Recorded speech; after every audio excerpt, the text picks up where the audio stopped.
5 ditë e ca në mes detit me një anija që ishte shumë e vogël, origjina shqiptare, kokë fort, me ideja merr nga Shqipëria, nga traditat, nga fëmijëria jonë, është një vend që është unik, ka mbetur i pa varjuar nga 1200-ta.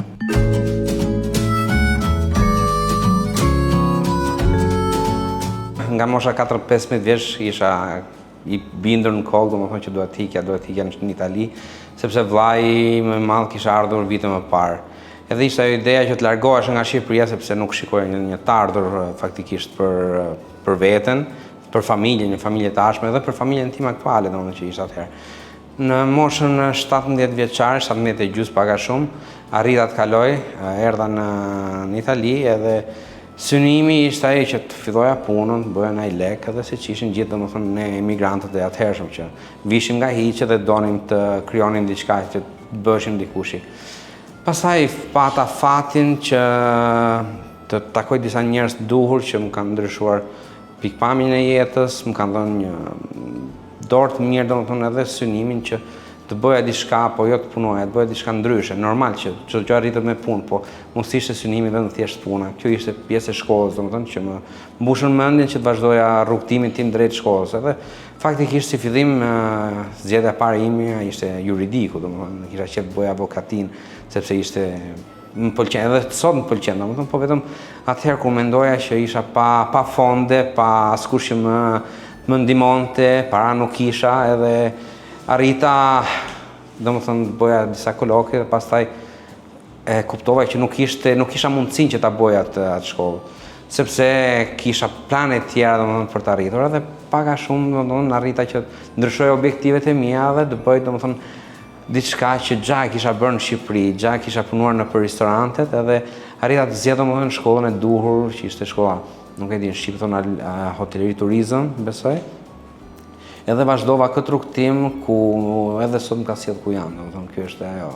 E para vështirësi ka qenë rrugtimi për që marr këtu, ajo, si thon, ajo anija, ajo peshkaret që thon që ka marrë këtu, ajo ka qenë vështirësia më e parë që kur e mendoj sot, domethënë edhe mishim më bëhet me kokra 5 ditë e ca në mes detit me një anija që ishte shumë e vogël, edhe me një det që ishte shumë i tërbuar, kështu që ka qenë një tmerr dhe faktikisht kur e mendoj sot e kësaj dite, domethënë kam vështirë që të futem në një anija, sado e madhe ose e vogël të jetë. Po e para ka qenë ajo që më ka bërë që të arri në jetë, të bëj synimet që mos t'i lëm mbrapa dore, sepse më kujtohet gjithmonë vështirësia që kam kaluar, domethënë.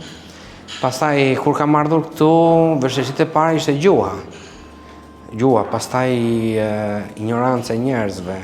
Në këtë rast nuk them racizëm i plot, sepse nuk e meriton të përdorësh atë emër, po thjesht ignoranca e personave që nuk arrinin të kuptonin vështirësitë e një personi, po si unë dhe shumë tjerë besoj në fillimet e tij.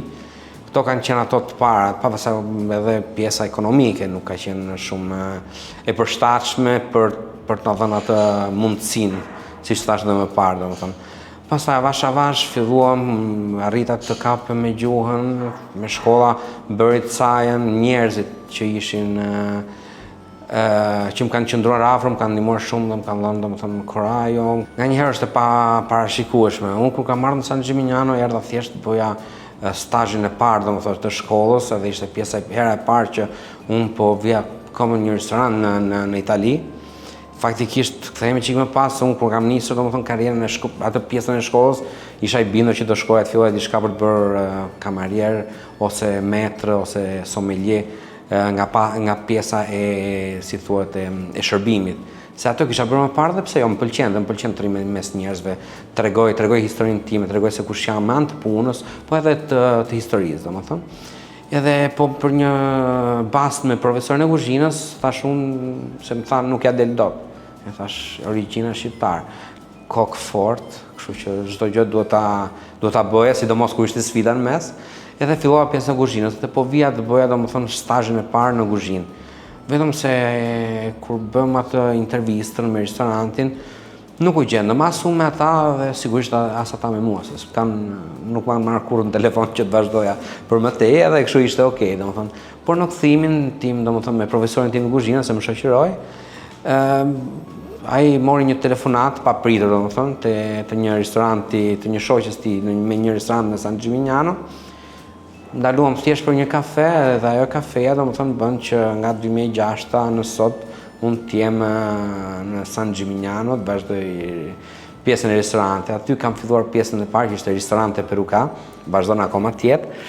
Kam filluar pjesë të hapat e para të karrierës time në kuzhinë, ku më kanë bërë domethënë që të jem pjesë, të rritem, të maturoj eksperjenca, si në sallë, në kuzhinë, të shikoj pjesën e ristorantit, domethënë nga të gjitha aspektet, nga të gjitha pikpamjet. Edhe sot e tutje, domethënë nga ato vite, sot jemi bashkëpunojmë gjithsesi bashkë akoma, edhe më ka dhënë mundësinë që të kem edhe restorantin tim, pse jo, domethënë jam shumë mirënjohës, po kanë qenë personat e parë që më kanë ndihmuar në pjesën e karrierës, domethënë, që më kanë bërë që të arrit diku dhe të jem dikushi. Mbi të gjitha është dhe puna ime që më ka quar, po duhet të jem mirënjohës edhe mundësive që mi kanë dhënë, domethënë. Ne gjendemi në San Gimignano. San Gimignano është një nga qytetet, unë besoj, mund të them më e bukur, se unë jam shumë i dashuruar me këtë vend, po them nga më të bukurat. Një vend që mbrohet nga UNESCO, patrimonio del UNESCO. Është një vend që është unik sepse ka mbetur i pa varjuar nga 1200-ta. Kështu që kur hyn këtu, thjesht kur futesh nëpër muret, ndjen atë historinë, ndjen jetën, ndjen atë çka ka kaluar ky vend, domethënë. Edhe këtu kam vendosur të themeloj edhe pikërisht domethënë San Martinon, sepse e shikoja diçka unike këtë qytet, edhe pse jo, pse mos t'i jepja mundësinë që të kishin edhe një restorant unik siç është San Martino 26, me idetë, domethënë me konceptin tonë të kuzhinës dhe të mikpritjes. Gjitha unik na bëjnë domethënë personat që janë këtu brenda, duke filluar nga unë, duke mbaruar nga më i riu ose nga i ardhur i fundit. Ajo është pjesa thelbësore që krijon unicitetin e San Martino, sepse këtu nuk është se bëjmë thjesht disa pjata. Këtu ne japim maksimumin, japim vetveten, tregojmë eksperjencat tona me anë të ushqimit, me anë të pjatave, me anë të mikpritjes, me anë të asaj fjalës dashamirëse. Kjo është ajo pjesa thelbësore.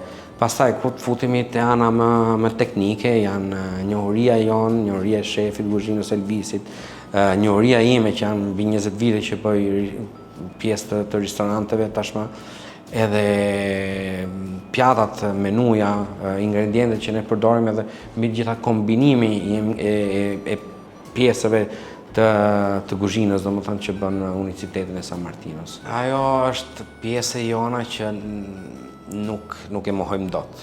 Edhe në të njëjtën kohë kemi shumë pjata, domethënë që bëjnë pjesë Shqipërisë, o kanë konceptin e Shqipërisë, me ideja merren nga Shqipëria, nga traditat, nga fëmijëria jonë, dhe pak ndryshohen edhe i adaptojmë konceptin e fine dining, të konceptit të restorantit, po edhe pak a shumë shijes ndërkombëtare.